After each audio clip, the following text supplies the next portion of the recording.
What's happening, guys? 30 videos, 30 days, no edits, no do-overs, no stopping, starting, nothing.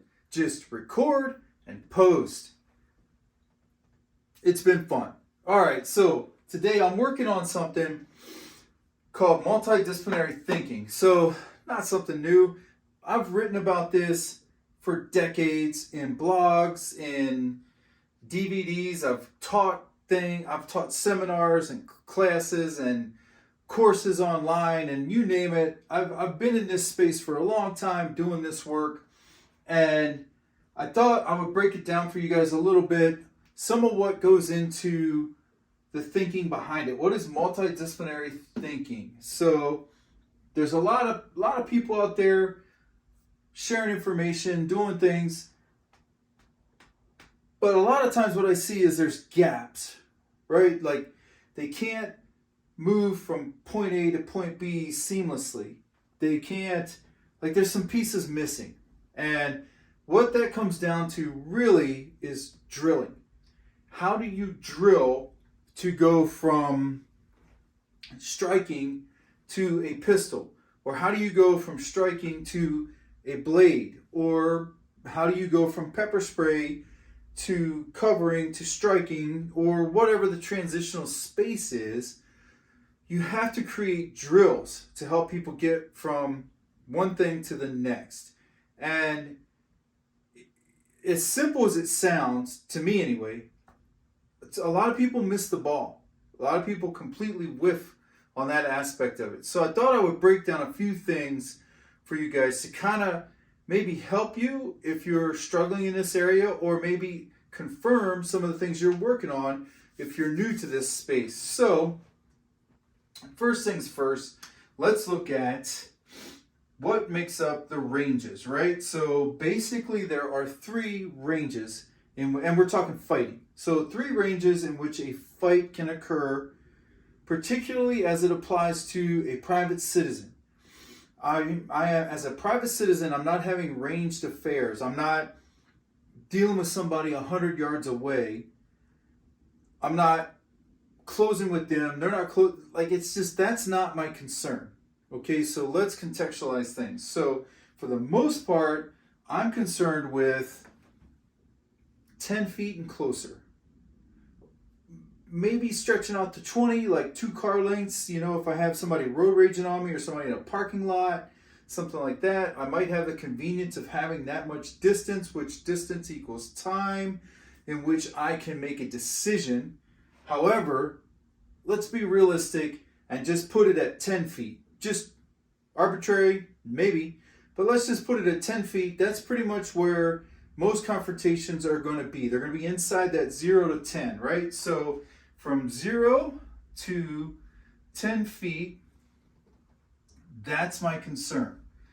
So the ranges we're looking at are just beyond arm's length. So just beyond arm's length would be what? Pepper spray, right? So OC, if it's not a bad day. Pistol, if it's a bad day. And that's about it. Unless you got some pocket sand or a whip, that's pretty much our tools for that. Shall we say, if an arm length is 3 feet, so shall we say 4 to 10 foot, right? So that's my 4 to 10 foot range. Also, that's not to say we don't have verbal, right? Verbal applies in all ranges, right? So verbal is going to apply everywhere because I'm always going to be looking for the opportunity to de-escalate. Always looking for the opportunity to talk them out of this. William April said it best: you're going to win 100% of the fight you're not in.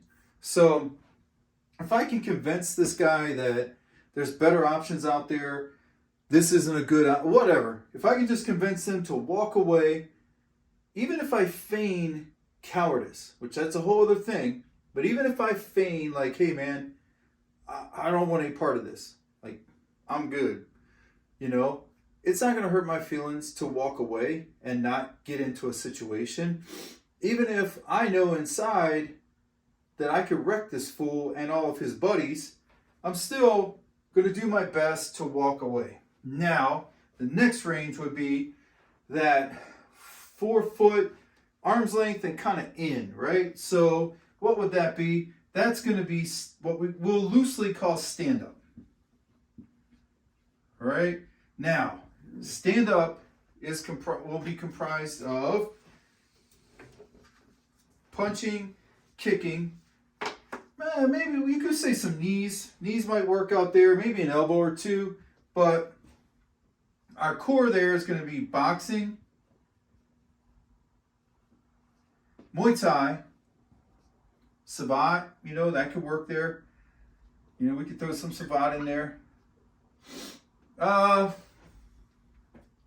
Left way, that kind of stuff. All of that stuff, that's going to fit in here, right?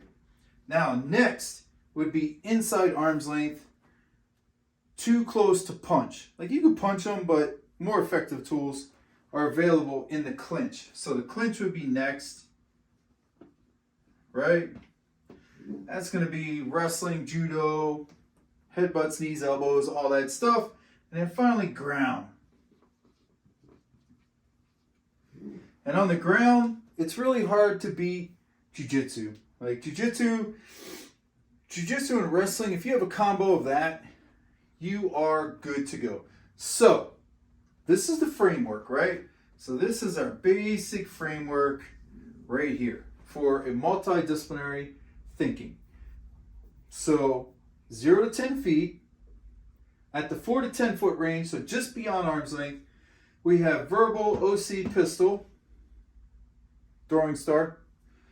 Stand up, so right at arm's length, we have our stand up skills. That's where that's going to come into play with boxing, Savate, Muay Thai. Obviously, this is also where the edge weapons are going to come into play.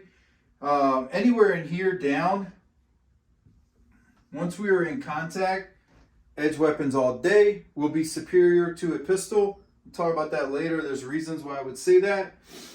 Once we're entangled or we are close enough to touch each other, I would prefer to have, I'll just talk about it now. I'd prefer to have the blade because think of this as the muzzle on a pistol, right? If I avert it that much, I'm missing you. That's missing you. That's missing you. That's going to hit you, but maybe not, right? So anywhere averted is a miss. However, with the blade, even though you avert it, I can turn in. And I don't have to, it's not the same as me trying to turn like this. If you have a hold of it, if this is a pistol, you can grab the slide and hold it off of you. If this is a blade and you grab it, you're probably going to want to let go, or I'm going to cut through your hand. So, arm's length, slightly longer, so stand up range and in all the way to the ground, I prefer the blade. So, tools out here, tools in here. That leads us to the next. So, multidisciplinary thinking. So, we will accept, if we can, that those are the ranges, right? And those are the tools probably in each range. Now, how do I put all that together in a way that's seamless? That's where the drills come in. That's where intelligently designed drills. That's where that comes in. So, how do I bridge? So, before we get into that, I have to do it on another video, I'm sure. Let's talk about how we develop drills, how we think about them. So, 3I method, right? 3I. What does that mean? The first I is the intro. That's where I introduce the student to what we're going to be doing. Now, I can introduce them to concepts such as base, posture, connection, position, things like that.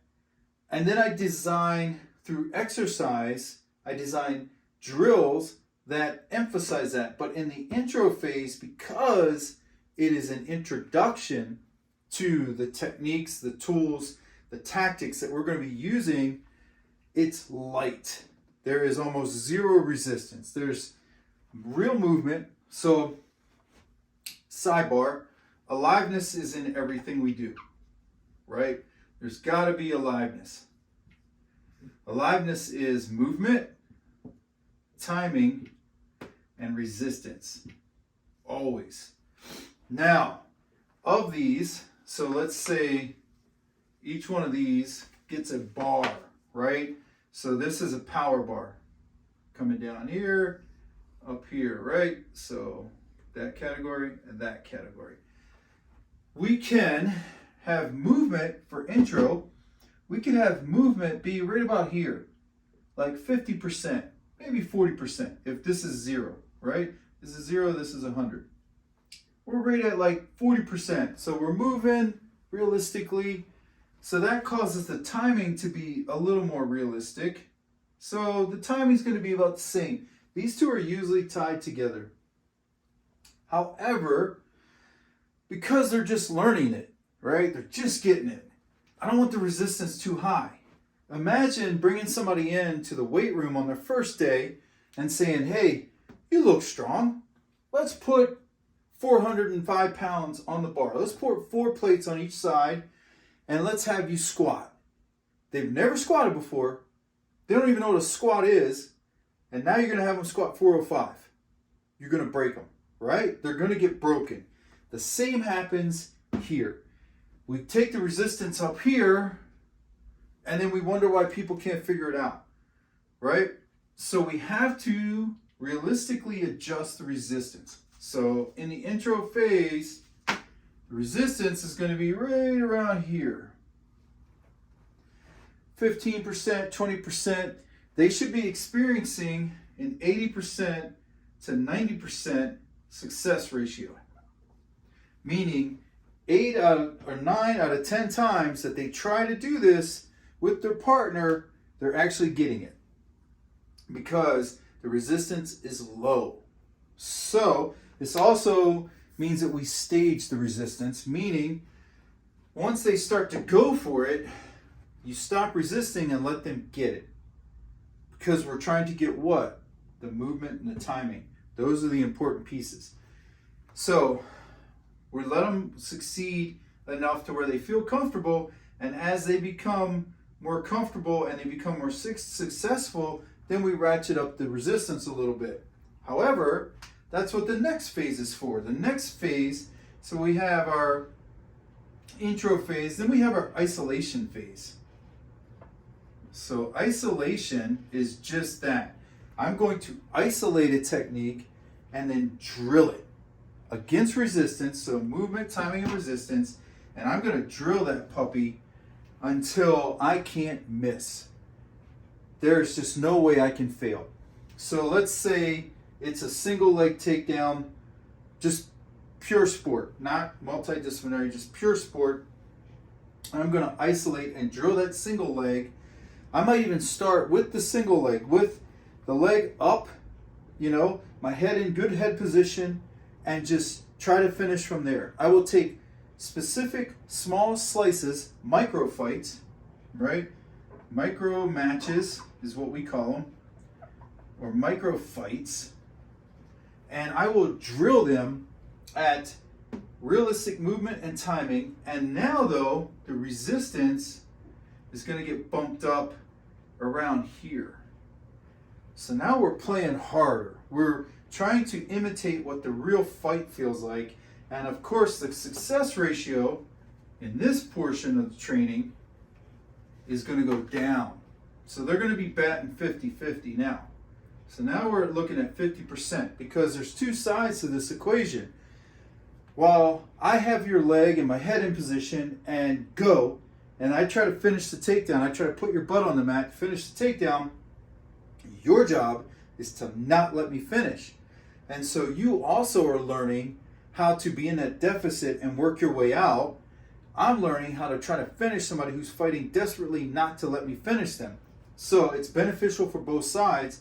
And we could do an hour of just that drill alone. Imagine how good you would get at finishing the takedown from that spot, as well as defending the takedown from that position. So, isolation. The bulk of our training is going to be here. we are going to create micro matches, and that's what I'm talking about with drill design, intelligent drill design. We're going to create micro matches. Now here's another example. Let's say we start with, I'm going to try to get my hand on my pistol while in the clinch. So we're going to start hand fighting. We're going to start in control. One person's job is to get their hand to the pistol. That's it. All you got to do is get to it. I'm not even going to try to get it out. I just want to get to it unentangled, meaning I have to isolate your arms, get to a place where I can clear my shirt and get to the pistol, get my hand on the pistol. If I get my hand on the pistol, I win. We back it out, reset, and go again.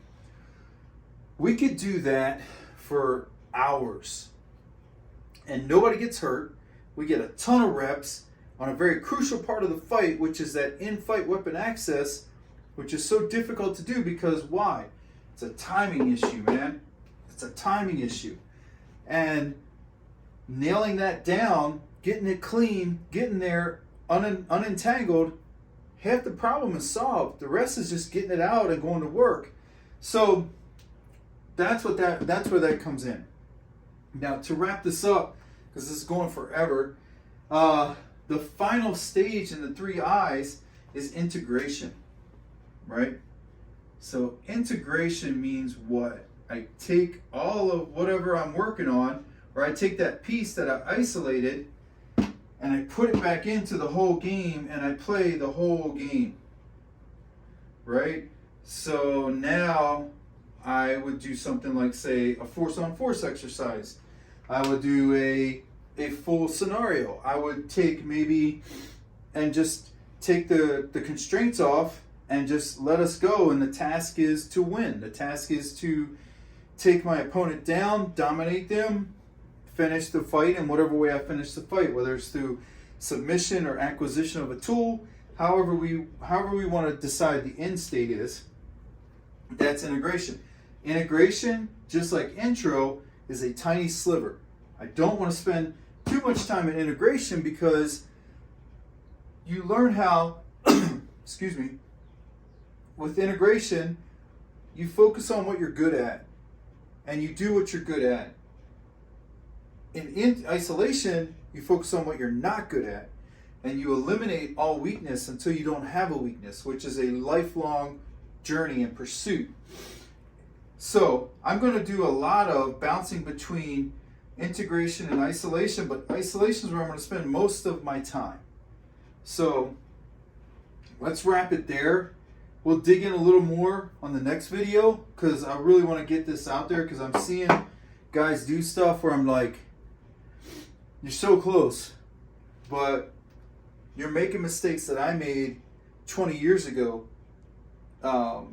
in the multidisciplinary training space, and I can help you.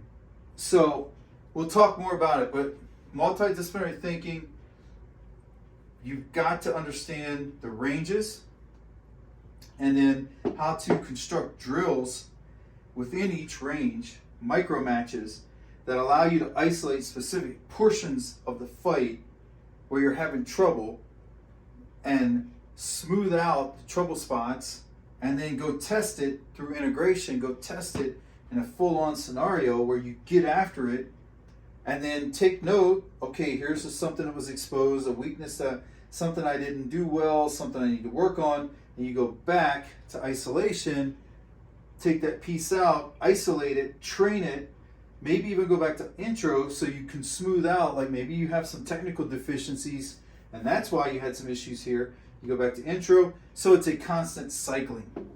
So for the people who will say, oh, the 3I method is just crawl, walk, run, no, it's not. That is a very limited understanding of the training methodology. It's not crawl, walk, run because you don't go, you don't go from running back to crawling to help your running. That's not how that works. Like, you don't crawl to improve your run, right? You go isolate the phase of your running stride or whatever it is, your arm drive, whatever it is that's holding you back from running effectively.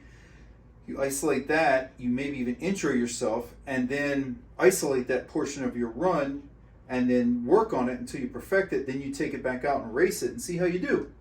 So it's the same with the 3I method. So not the same. However, I think that's it for the day. All right, guys. Hope you're digging it, and I will see you on the next one.